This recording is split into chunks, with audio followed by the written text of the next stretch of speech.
अहम खबर आपको दें कि मुस्लिम लीग नून लाहौर के साबिक अरकान को कौमी और सूबाई असम्बली और टिकट होल्डर्स का मुशावरती इजलास आज होगा।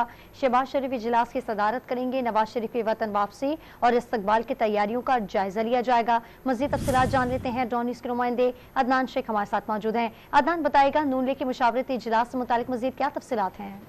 जी बिल्कुल, पाकिस्तान मुस्लिम लीग लाहौर के साबिक अरकान कौमी और सूबाई असम्बली और टिकट होल्डर्स का एक अहम मुशावरती इजलास मॉल्टन में होगा और साबिक वज़ीर-ए-आज़म पाकिस्तान मुस्लिम लीग के सदर शहबाज शरीफ इजलास की सदारत करेंगे। इजलास पार्टी के मरकज़ी दफ्तर में होगा और इजलास में जो नवाज शरीफ की वतन वापसी और इस्तकबाल की तैयारियों के हवाले से जायजे लिया जाएगा, जबकि इजलास में नवाज शरीफ के फकीरुल मिसाल इस्तकबाल से मुतल्लिक भी मुशावरत होगी और इजलास में मजमूई कौमी सूरत हाल पर भी गौर किया जाएगा और ये गौर किया जाएगा कि जो नवाज शरीफ आते हैं उनके बाद सियासी सूरत हाल क्या होगी और उस हवाले से तमाम जो कानूनी जो कायदीन हैं उनसे भी गुफ्तगू की जाएगी। बहुत शुक्रिया तफसीलात देने के लिए अदनान शेख आपका।